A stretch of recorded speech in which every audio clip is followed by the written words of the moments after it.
Hello and welcome in to another edition of the Magic Valley Prepcast here on the IdahoSports.com YouTube channel, Facebook page, and X account.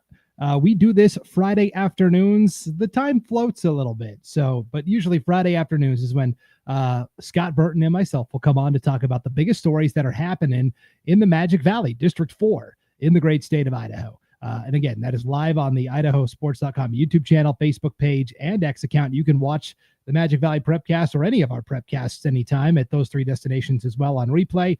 And you can also download and subscribe to the Magic Valley Prepcast on the podcast app of your choice, Spotify, Stitcher, Apple, etc. As mentioned, my name is Brandon Baney, but the guy we really came here to hear about and hear from is our Magic Valley expert, Scott Burton. What's going on, Scotty? Hey, what's going on, Brandon? Another busy day. You know, we're trying to go 3:30, but it seems like everything we do has an ish after it. So just know that it's coming. Hang tight, sign up, get the alert, and we'll be with you as quickly as we can. Yeah, a really easy way to know when we're going live is to subscribe to our YouTube channel, IdahoSports.com YouTube channel, and then hit the little bell icon on our channel. And every time we go live, you'll get a notification. Hey, the Magic Valley Prepcast is starting now. So that's a good way to do it for sure. If you are hanging out with us live today, we want to hear from you, the fans. All right, throw something in the comments. We'll throw it up on the screen. And then if you could like, share, and follow as well, that'll help everybody else find this a little easier on replay. Scott, it's Hollywood. It's not Hollywood month. It's Hollywood quarter. I mean, you've got enough movie memorabilia that you can wear something for several weeks in a row here. It started 2 weeks ago. Did anybody ever guess what uniform you were wearing correctly? I had a couple people come and tell me about it, and so they got it right. You know, if you're a sports movie person at all, I've got a closet right there that has got just almost everything you can think of, and I'm gonna be sporting them here during the fall season. Yes. So for those who missed last week or 2 weeks ago, when we did the show from on the road in Pocatello ahead of the Rocky Mountain Rumble, Scott was wearing a baseball uniform that had Knights on the front. And of course, any baseball movie buff would know that is from The Natural, right? Roy Hobbs. Yes, absolutely. One of the all-time best sports movies ever. You know, and the thing about sports movies, and I get real picky with them too, because, you know, being a sports guy, growing up playing everything, I watch, can they actually throw a baseball? Do they look like they know what they're doing? I mean, when they swing a bat, what are they doing? Are they bailing out the front side? Are they opening the hit? What are they doing? Okay. And so I watch all of this and I'm like, golly, that is such a great storyline, but you look like an idiot. You know, and then I can't believe it. So, you know, there's Robert Redford can throw a baseball, you know, so The Natural looked good. Major League, you know, with Charlie Sheen, Tom Berenger. Charlie Sheen can throw a baseball. Tom Berenger cannot. So I kind of have to look away on parts of it. And then, you know, the other night I was watching The Replacements, another one of my favorite sports movies. And Shane Falco, I'm giving stuff away, but I'll put him weeks down the road. Keanu Reeves, he can throw. You know, and my all-time favorite sports movie, For the Love of the Game, with Kevin Costner, he can throw. So you dang well better be able to look like an athlete if you're going to do this. And I look for that big time. So anyway, there's my rant. Yeah, Kevin Costner's been in a lot of, I don't know if there's been an actor that's been in more kind of sports movies than Kevin Costner. One of my personal favorites is Tin Cup, which is a movie about golf, actually. Yeah. And he's got a pretty decent golf swing too. So yeah, I mean, Bull Durham. Yeah. You know, I mean, there's so many things that he was in, you know, and you know, awesome. Love the guy. Love a sports movie. So this one here really isn't a movie, but Polk High, standout running back, number 33. Who am I? And we'll reveal the answer on next week's show. You may be wondering, hey, how come you guys didn't do a show last week? Scott, I was really sick. Yeah. I did the Rocky Mountain Rumble, and being back in that Pocatello air just got me sick. And so I came back home and I could barely talk. Like it was bad. I'm still kind of recovering from it. So yeah, sometimes that happens. One of us is sick or has something going on. And so we missed last week's show, which means we have 2 weeks worth of stuff to talk about, Scott. So including 2 different renditions of the Jerome Invitational. How about that? Your Jerome time, we're busy. Yeah, that we do. Good segue. Good segue. Yeah, we do. We've got a variety of things to talk about, from volleyball to cross country to football, and a cool couple little stories kind of mixed in there as well. Yeah. Well, let's go in that order then. Let's start with the Jerome Invitational Volleyball Tournament. This took place this past Saturday at Jerome High School. 15 teams came from across the state of Idaho. I would say 13 of the 15 are kind of like varsity IHSAA members. There was also Treasure Valley Classical Academy, and I believe the Jerome JV was playing in this tournament as well. But tell us a little bit about it. It was a good tournament field. We had some really good performances throughout. Yeah, this is a tournament that has grown a lot over the last few years. We really kind of tried to make it a really fun one-day deal. And the best thing that I ever did with this tournament is give it away to somebody to run. Because when I first started, I was running this tournament. I was doing the brackets. I was doing this. I was on the mic. I was sweeping the floors. I was doing everything because I didn't know any better. And now I know a lot better. And now it runs so much more smoothly when you don't have me trying to do it all. And so a big shout out to, our staff, and especially our coaches, Guy Stubbs and Jess Reynoso, for kind of making it work. But it's a cool little tournament where it's fast paced, it's going, but it allows all these teams to experiment with a lot of rotations, that maybe they don't get to have. And when you have these tournaments, a lot of times you don't get maybe 100% of your team, and that's okay, because that's going to allow a lot of these other kids to get into the rotations. And, Jerome had that problem with this tournament because they had both of their setters have family things that they could not escape, and they were emergencies, and they were like, what do we do? Like, well, you go be with your family, and so we had to have some kids step up, and the JV setter, Ella Flukiger, stepped up and played in the varsity role as a setter and ran an amazing 5-1. And so she kind of was the Jerome MVP. But those things happen in these tournaments, what makes it a lot of fun. Yeah. I've got a copy of the schedule from the Jerome invite, and it'll kind of tell you what teams were there and pool play and who was in what pool. And then essentially after there was 4 pools of either 3 or 4 teams. And then after that, the top 8 got placed into the gold bracket. The next 7 got placed into the silver bracket. And from there, you play an actual tournament out. And we'll talk about our winners here in just a second. But first, Scott, here is what the kind of the schedule looked like. So you see already in that first pool, Jerome, Lighthouse Christian, and Gooding. I don't know that you'd ever get that combination anywhere else except a tournament. So that's good. Pool number 2 was Oakley, Canyon Ridge, Victory Charter, and Nampa. So a 6A, a 5A, and 2 2As.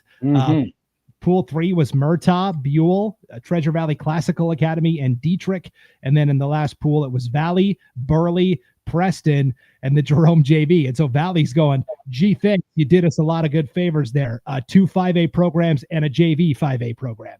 Yeah, well, I'm sure our JVs are going, are you serious right now? Burley and Preston, and you'll know why in a minute.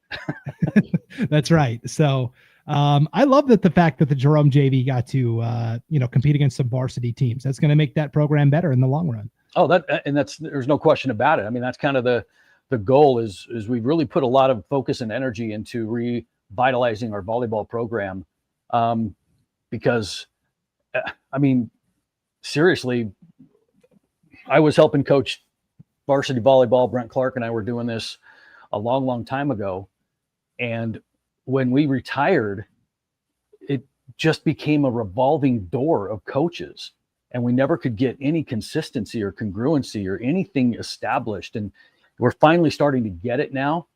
and our girls are improving big time. Our JVs are stepping up.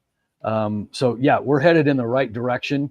You know, we're just missing that like 6'1" outside hitter that can jump out of the gym and knock it down in front of the 10-foot line. You know, everybody seems to have those. We're just gritty, and that's going to start there and then grow. So yeah, we're pretty excited, and we're glad our JV's participating in stuff like this, because you're right, it's going to make them better. Yeah. In terms of the Great Basin Conference, just in conference play, you have Twin Falls, of course, the defending 5A state champions. They are 1-1 right now, along with Jerome, who's 1-1. It's Wood River and Minico, both 2-0. Minico with a huge win over Burley earlier this week, 3-1. And Burley, a team that we thought might be turning the corner, they're 0-2 to start in conference play. So, I mean, this is a rigorous conference, Scott. There are no easy matchups. You know, the parity is a lot better this time around, because, you know, really for the longest time, it's been Twin and Wood River. And Twin, as you know, went on and won state last year. But they graduated a bunch of girls. They have a new head coach. And so there's things that are a lot different over there right now. And then it was Wood River. Everybody else just kind of hung out in the background. But this year's a little different. You know, I mean, Jerome and Twin played each other last week, and that went 5 games. You know, every game was like 26-24, 25-23. I think the biggest blowout was 25-20. And then it went to that 5th game, and Jerome had Twin on the ropes serving for the match twice and couldn't put them away, and lost that one 16-14. So that was a battle. And the win that Jerome got was against Mountain Home. So those are the 2 conference things. They haven't gotten into Wood River, Minico, and Burley just yet. Played Filer last night, lost in 5, you know, and so it's like, holy crap, man, Filer's good. And they're battling. So the parity this year is so much better. It's going to be interesting to see what happens, you know, when we get to the tournament. For sure. Speaking of tournaments, Twin Falls is hosting their Twin Falls tournament this weekend. It's them and Canyon Ridge, Kimberly, Rocky Mountain, and Timberline are coming over from the Boise area as well. So that should be a really fun, kind of smaller tournament where everybody plays each other, basically. So we'll see if we can get some results from that maybe on next week's show. But again, here were the teams that were competing. A lot of Magic Valley teams at that Jerome invite. You had Treasure Valley Classical Academy coming over from District 3, of course. And then Preston coming over from East Idaho. And Preston, Scott, ends up winning the whole enchilada. They took the gold bracket over Buell. Here's the first place Lady Indians from Preston. Yeah. Yeah, it's a long way to travel, but makes the ride home a lot sweeter and shorter when you've got a little hardware. So, you know, we've had some really good reviews about this tournament, really good feedback. And, you know, that's why teams like Preston will travel that far just to play in a one-day tournament. And congratulations to them. They played really well. And as a reminder, Preston actually petitioned down in volleyball. So they are playing 4A volleyball, second of 2 years doing that. I actually think they went to a tougher conference. They left Pocatello in Century, and Pocatello's good. But now they're in a conference with like Bear Lake and Snake River. Bear Lake won the 4A championship last year. They might have been the best team, you know, outside of 6A, 5A. Like, I mean, they were really good last year. They went like 40-3 or something. I mean, so Preston didn't do itself any favors by moving down. They went into a tougher conference. Yeah, they certainly did. And, you know, and at this tournament, they still had to play the 4 or the 5A Burleys, you know, and whoever else they had in the bracket. So, you know, they were getting some good competition and obviously hanging with them and doing well. So congrats to the Lady Indians. And you mentioned Burley. Burley emerged as the winners in the silver bracket. Scott, here are the Lady Bobcats from Burley posing with their runner-up trophy. Yeah. Congratulations to Burley. And, you know, sometimes these tournaments are a little springboard. And the thing that these tournaments do that, you know, regular matches don't is they kind of put the players together for an entire day where they've got to learn how to coexist and not have drama, you know? And sometimes these tournaments, you come out of them a completely different team, whether that's a kind of a confidence boost that maybe Burley or Preston got, or it's just like, hey, we just needed to spend some time together as a team and just kind of learn how to hang out, and that's what these tournaments do that people don't realize. It's like, they're gone for an entire day. They're just playing all these games. Well, guess what? It's what's going on behind the games that are making a team gel, and that's what these tournaments are for. And that's, what experienced coaches realize, it's sometimes an inconvenience to take a Saturday and go do this. But at the same time, if you don't, then your team doesn't really spend all that much time together other than just a night match that you have during the week. So that's the cool thing about these. Yep. And then one last thing I wanted to point out before I take the picture off the screen, Scott, you can see the libero in the black shirt there in the front row holding that trophy. That's a big trophy, Scott. And that was for the silver bracket.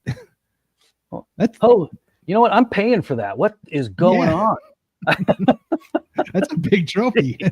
Well, we do, we do things right here, If you're going to win in Jerome, you're going to walk away with some hardware that's going to take two of you to pack out of the gym. That's the way we roll. That's right. So congratulations. Yeah. Boy, don't let your boss see this one, Scott. That's for sure.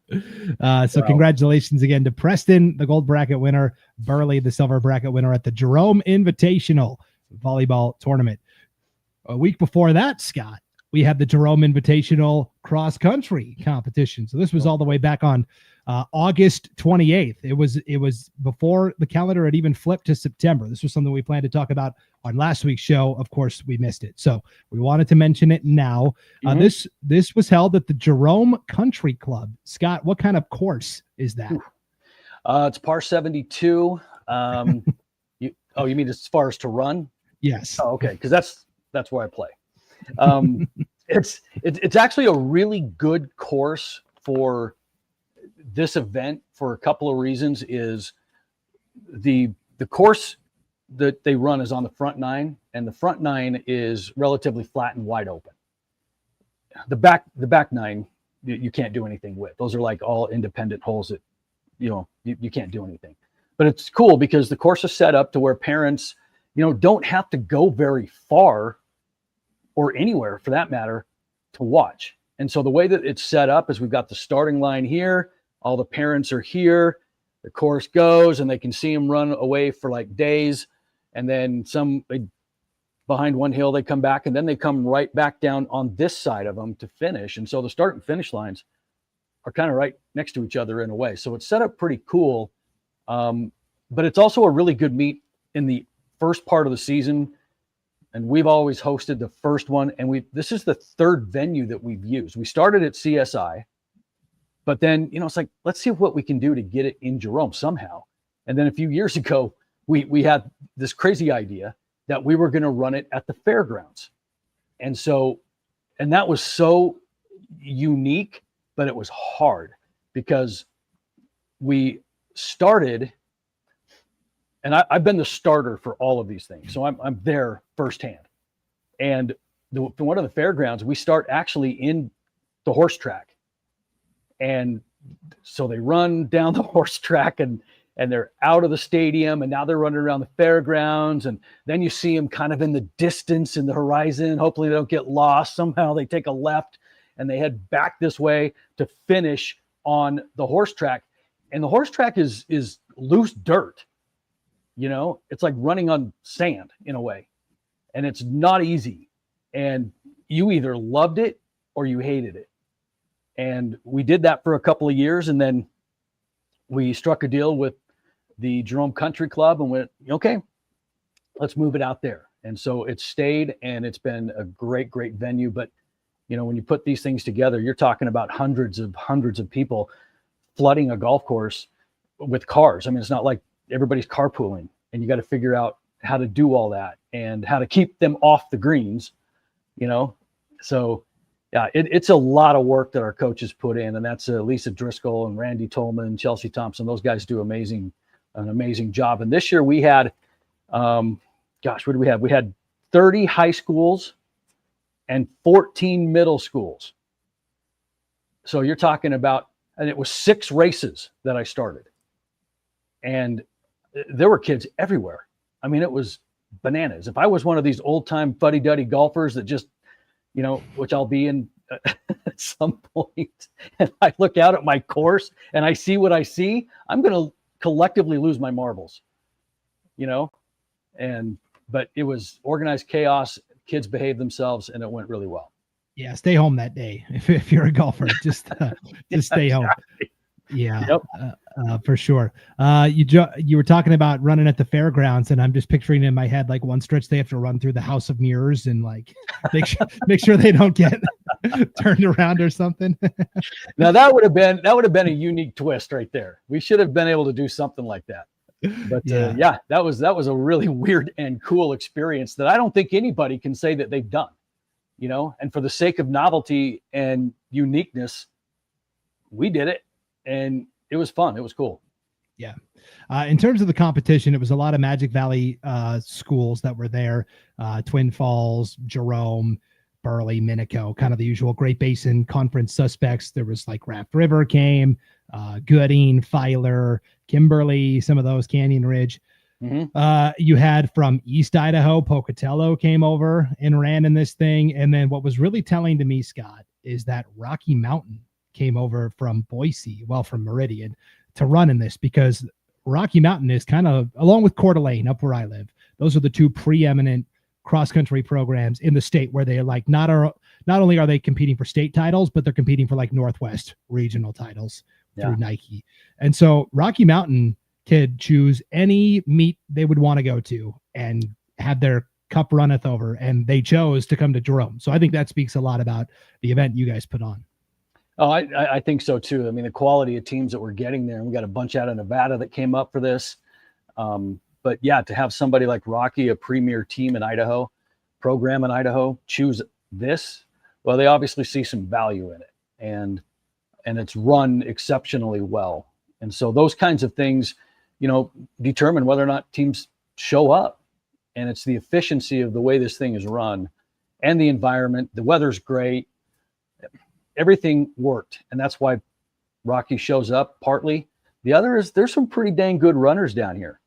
And when you get into, especially when you talk Twin Falls, a perennial favorite every year, it's a good measuring stick. I mean, our girls, Jerome, are number 3 in the state behind Twin and Bishop Kelly.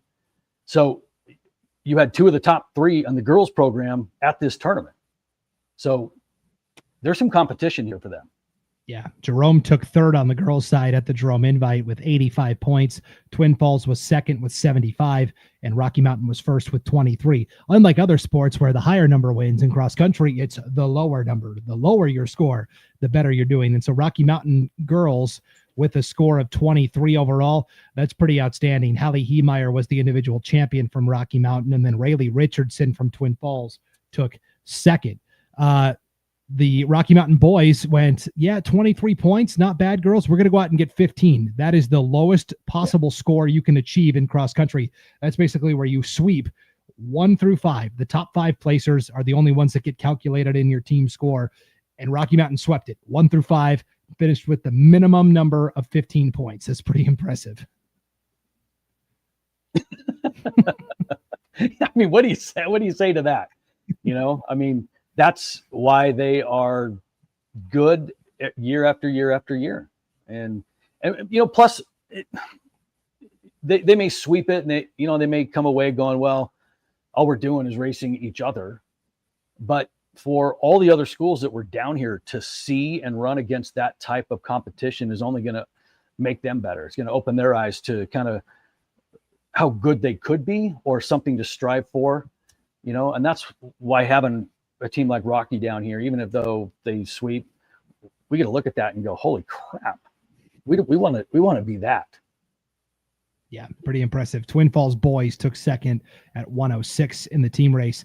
Hiram Tuft from Rocky was your individual champ, 15 minutes, 31.75 seconds. That's booking for August in cross country. And I mentioned Rocky Mountain finished 1 through 5. Those were the only ones that counted towards the team score. But then for good measure, Rocky Mountain also had a kid play 7th, 8th, 11th, and 13th. So 9 of the top 13 from Rocky Mountain. The highest Magic Valley placer was Canyon Ridge's Daxon Holtzen. He took 10th overall. So congratulations there. Wow. Show offs.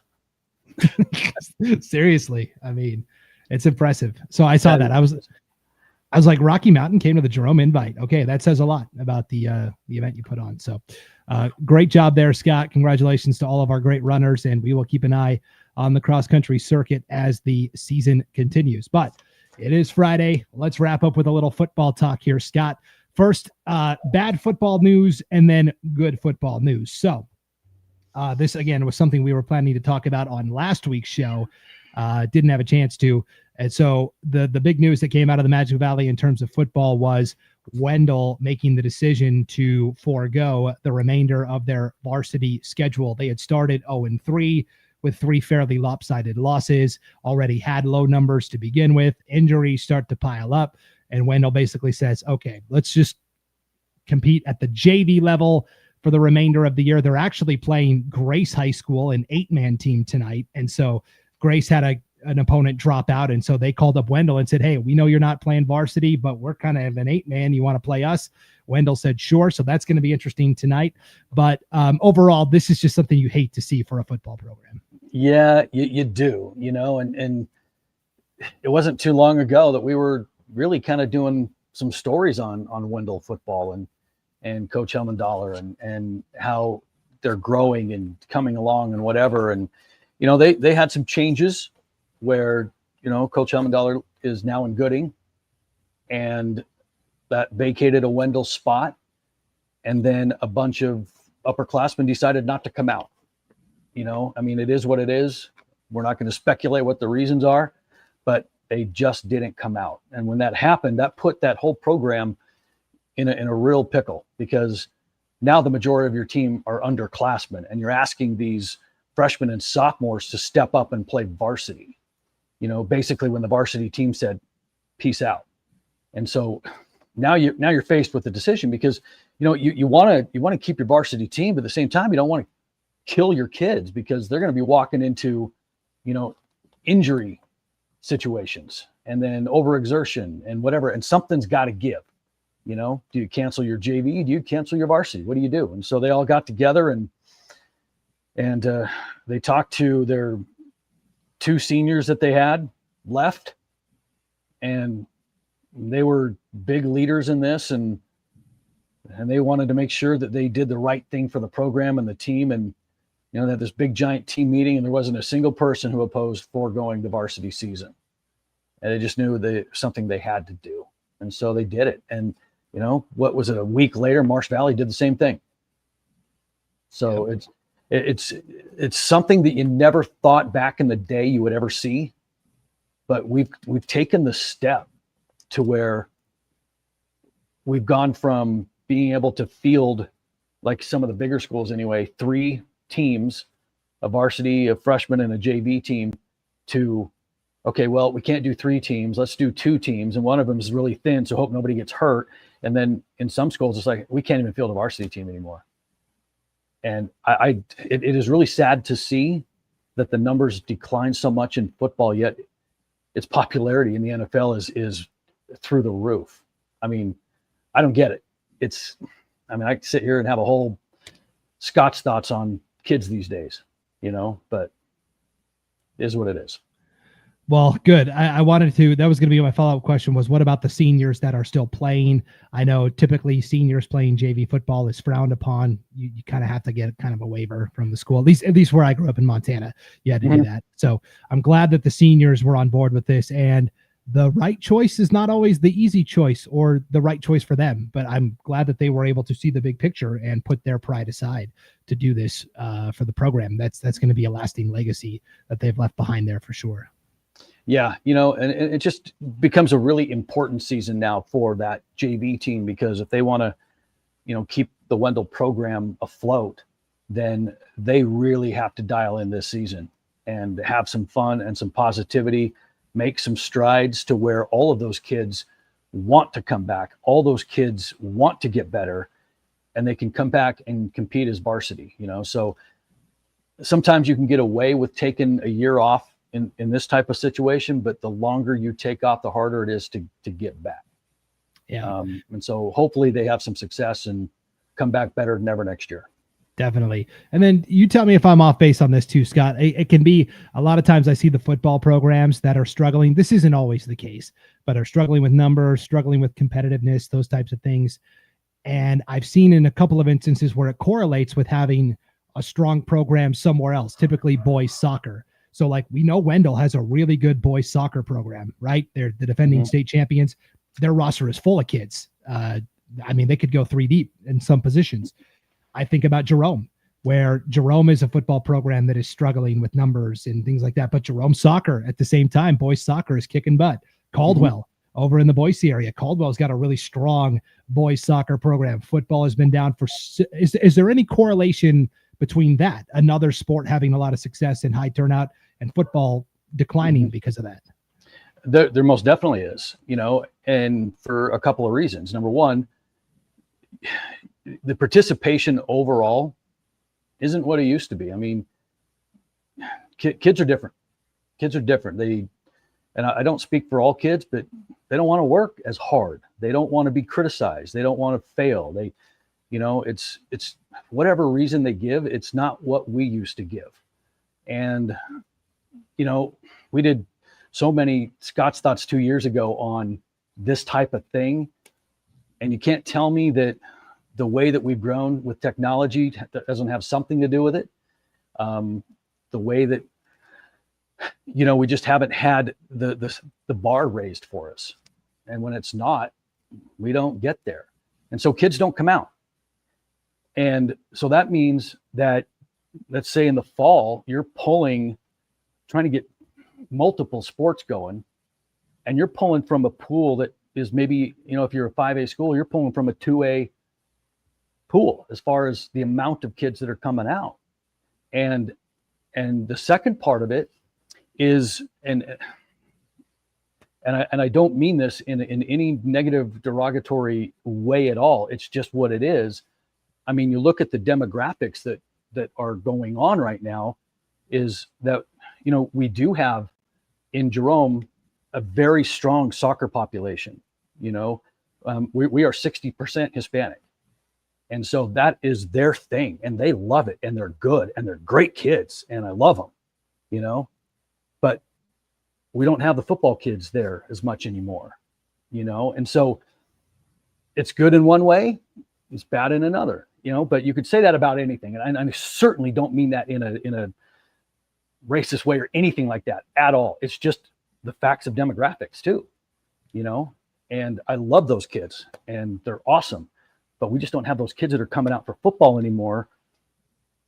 And that's where we're at. Yeah, it's kind of the same thing in Wendell too. There's a larger Hispanic population there. And I don't think you're saying, Caldwell too, right? Yeah. I don't think you're saying anything out of line there. I think it's just reality of when families move to Idaho from other places, other countries. It doesn't even matter what country it is. Soccer is the number one sport globally. It doesn't matter what country you're coming from. Yeah. Chances are soccer's the most popular sport in your country. Wherever. Absolutely. And people are kind of, I don't know if people are kind of shying away from the contact, like the full physical contact sports, because that requires so much more training and weightlifting and blah, blah. I don't know if that's it. I don't know if that's it or not. Not that soccer can't have physical aspects, but yeah, you bet that sport is growing immensely, and football is declining in the youth. And, the other thing to take into consideration too, when you talk about sports and turnout in athletics too, is look at the socioeconomic portion of the puzzle as well, because you're going to find a lot of the areas that have, a low socioeconomic background to them aren't getting the participation that maybe more of the affluent places are getting, because these low socioeconomic kids, I mean, they've got to have jobs. They've got to take care of little brothers and sisters. They've got bigger things than sports on their plate, because some of them are in survival mode. And it's just, like I said, the demographic, and that's a socioeconomic thing. And you look at, that's why we have this argument a lot of times with private schools, right? I mean, those private schools aren't showing up with this going on for the most part. And so they're pulling from a completely different demographic than a lot of these towns that are kind of a lower income, different demographic, it is a completely different makeup. And so for anybody to kind of blanket the entire thing and say, well, that town sucks, they don't have any. Well, maybe there's a reason for that. Look at those 2 things or 3 things, and you might find your answer. Yeah, it's tough, and there's not an easy solution to it. But like you said, it's just part of an overall nationwide trend of lower numbers across the board, and not just in football either. I mean, it's other sports too. No. Oh, absolutely. Every sport is suffering, and it's just something we're going to have to learn to deal with. You just find, and what you find now sometimes is you find like these schools that are like a football school, or they're a basketball school or whatever, because maybe they don't have all the different people to spread out and be good at everything. So it's concentrated into one, and they're perennially good at this and that, but they're really horrible at this. It's all over the place. But you just don't see schools anymore that are good at everything. And that used to be the case back in the day, which was a Wednesday. Right. There's only 2 schools I can think of that are pretty excellent in everything they do. Bishop Kelly, which is a private school, and Sugar Salem. Again, demographic. Yes, much different demographic. They are very different. And it's, those hardworking, farm kids that are just coming out of the field or whatever. I mean, it's so gorgeous over there, but that's them. And that's the way a lot of this place used to be as well. And the easiest thing those kids are going to do is go to practice, and that says something. But we can have this conversation all day, and we could stir the pot, kick the hornet's nest, and rile some people up. But, we're not saying anything that isn't factual. We always seem to do that during football season for whatever reason. We seem to, but again, I think most people will agree. And certainly there's our emails, Brandon at IdahoSports.com, Scott at IdahoSports.com. I don't think we're saying anything too crazy or out of bounds. That's out of line. I think it's just the reality of changing landscape in football a little bit. And so we hope that when Wendell can get that program back up and running. And then, like you said, over in East Idaho, Marsh Valley this week pulled the plug on their varsity season too. So it's not something that's just Magic Valley or just Wendell. It's happening throughout the state. So definitely something to keep an eye on for sure. Well, let's end with a positive football story, Scott. When you open up the standings page on IdahoSports.com and you take a look at the Sawtooth Conference football standings, Class 1A, okay, you see Cary at the top there, 2-0. Yeah, that checks out. Defending state champs, looks pretty good. But then Hansen and Richfield are both 2-0 as well. What? I mean, this is how we all saw it when the season started, right? Hansen and Richfield collide tonight, Scott. Somebody's getting their first loss of the season here in just a couple of hours. Yeah, I didn't think you'd have that conversation week 3 of the season, did you? But, a couple of really good positive stories. And, Hansen coming off of a 1-win season last year, already doubled their win total. And, they've got some things going in the right direction. And, you look at the 2 games they had, Rimrock, a blowout. I mean, they're put up 70 on Rimrock. They put up 78 on Water Springs. And, Coach Toby Lapp, who does this as a side hustle, he doesn't, teach there. He's actually, he owns Seal King Asphalt Maintenance and then goes and coaches on the side, like many seem to do these days. But, he's got a group of kids that are sticking together, and they're starting to get it. He'll admit they have a long way to go, but he's really excited about these guys. I mean, they have everybody from last year coming back, except for 2 people that relocated to Twin. So it's a team that's a lot more mature than they were last year, but essentially it's the same guys, and they've got some numbers this year. And that's opposite of what we were just talking about. They've got some numbers this year, which allows them to do some scrimmaging. When you think about it, in the 8-man ranks, a lot of those teams don't get to scrimmage, because they don't have the numbers to put on both sides of the ball. And plus, on top of that, a lot of those kids are going both ways. So that's practices in the 8-man become really, really creative and interesting because you don't get a lot of times that game experience, and I think that's something that is really interesting. And if you can pull that off, then man, more power to you because you're doing what a lot of them can't. Yeah, Hansen. This is going to be mostly a Hansen conversation, and I'm sure we'll talk Richfield football at some point this season as well. Hansen has 20 players on their roster, Scott, which is for a 1A school, that's pretty good. And they've got 6 freshmen and 5 sophomores, so that's a good mix of underclassmen and upperclassmen. The freshman class is really the lifeblood of 8-man football. If you can convince enough freshmen to come out that first year, chances are they're going to stick through it all 4 years. And so that really is the key there for Hansen. But 2 significant wins already. And like we said, they're going to travel to Richfield tonight. Toby Lapp, this is his second lap of duty as Hansen's coach. He actually coached them long ago, Scott. I believe George W. Bush was on his first term as the United States president. Oh, wow. That's how long ago Coach Toby Lapp coached Hansen previously. So he kind of came out of retirement to lead the charge here and go around number 2, and it's going pretty well. Yeah. No, I'd say, well, I guess once you get coaching in your blood, it's tough to get it out.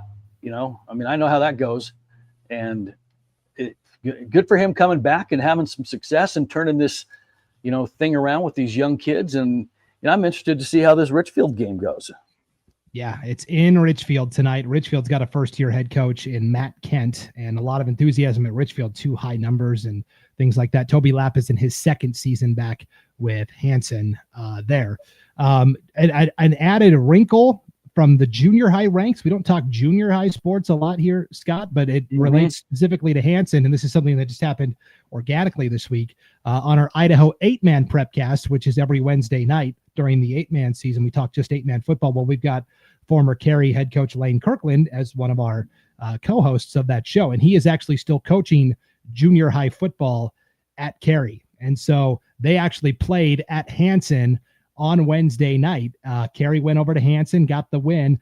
But then after the game, a nice surprise from the Hansen middle school coach. He's a former member of the United States military, has really done a nice job with that Hansen junior high program. But he went over to the Cary sideline and handed them a couple of military coins. These are coins that were specially made for this middle school football season. And essentially, Hansen, after every game, goes over to the opposing team and highlights 1 or 2 players that they thought had outstanding character, citizenship, sportsmanship, all of those things. And they give them these really cool military coins. And so Coach Kirkland got a couple of pictures of them, and we shared them on the 8-man Prepcast, and I'll share them here as well.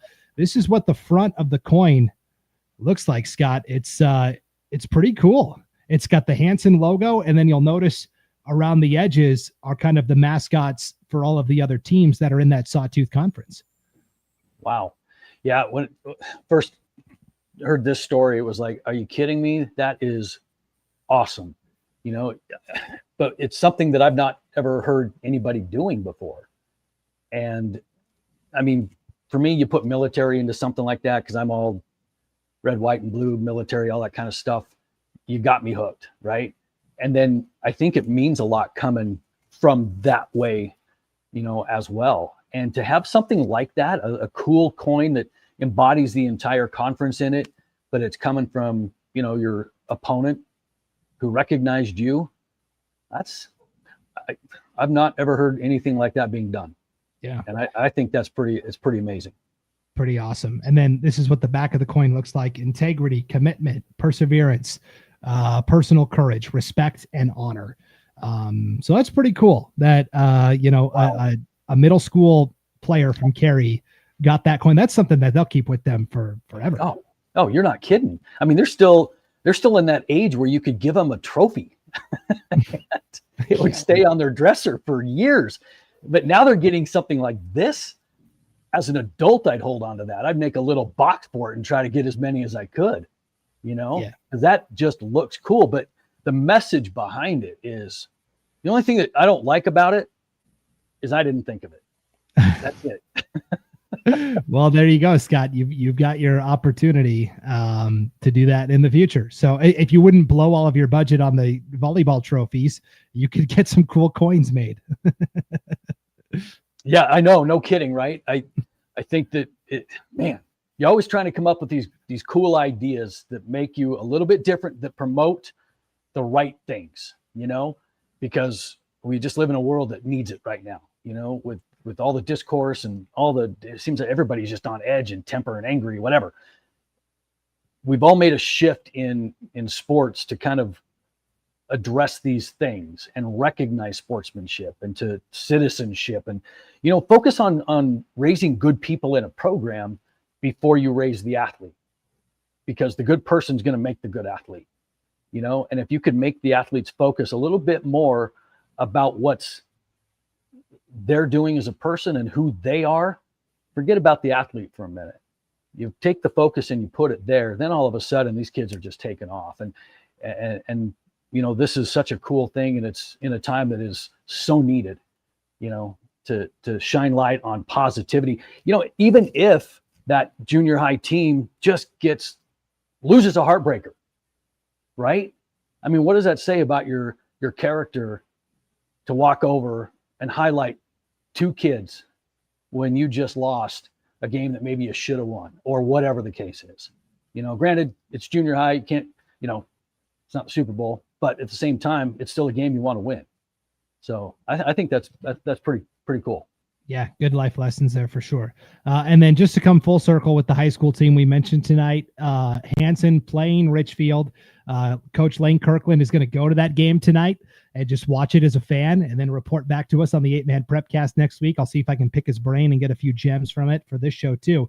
But he texted me this morning. He said, Hansen painted the Richfield Rock a couple nights ago. Can't wait to see these guys scrap tonight. Uh-oh, Scott. Hansen went and painted the Richfield Rock Hansen Husky green. Oh my gosh. Talk about kicking a hornet's nest. Locker room material. Well, I tell you what, it's on now. So that's a little bit of added fodder to the game. That'll be fun. And if Richfield happens to win, I'm not a betting man, Brandon. Yes, I am. And I am going to say that Hansen's Rock gets painted if they have one.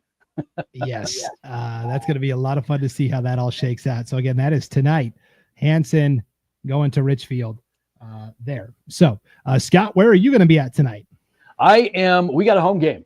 So I'm going to be up in the booth on the mic, kind of running our varsity game with Minico. Okay. I'm interested to see what you think of Minico. Minico's played a tough schedule so far. Well, not in home, and then they played Bishop Kelly. Yeah, Bishop Kelly, so we'll see what they look like. I mean, they're kind of them and Twin. I mean, it's the same old talk in the Great Basin right now. Who's going to win the conference. So we'll get a look at them. We saw Twin last week, and Twin was pretty good. Our boys played really well. And, we just are trying to hang right now. And Minico is going to be a tough one. They're always good. All right. Well, good luck tonight at your game. I've got to go to Timberlake High School tonight up in Spirit Lake, Idaho. They are hosting McCall Donnelly. McCall Donnelly making the long trip from southern Idaho all the way up to North Idaho tonight. So holy cow, that's a long way to go. Yeah. Then again, you live right. I mean, McCall Donnelly, they live in the mountains, so they're going to have to travel somewhere, right? Exactly. So you might as well go see some places that you don't normally go. Yep. So that'll be an interesting one tonight, 7:00, IdahoSports.com. Of course, if you want to see the full schedule of games we're broadcasting, just go to the homepage, click on the game streams tab. Our Magic Valley game night tonight, a rivalry as old as time. Oakley and Raft River should be a fun one tonight on IdahoSports.com if you want to check it out there. Yep. No matter what the records are with those two teams, it's still rivalry. There's still going to be the fanfare and all the fodder going around with it. It'll be a good environment like always. And Oakley doesn't call them Raft River. They call them Malta. That's the town that Raft River High School is. And they go, we're going to Malta. We're playing Malta tonight. So that's their mantra. Whatever. Right. Should be a lot of fun. Thank you for tuning into the Magic Valley Prepcast, everybody. A little longer this week because we had 2 weeks worth of stories to get to, but next week back to the usual format. And as long as Scott doesn't get sick, I guess, no pressure. None at all. I will fight through it. You would never know. Okay. A true pro. A pro's pro for sure. Right. Well, for Scott Burton, I'm Brandon Baney. Thanks for tuning into the Magic Valley Prepcast. Everybody enjoy the competition this weekend, and we'll see you back here next week on IdahoSports.com.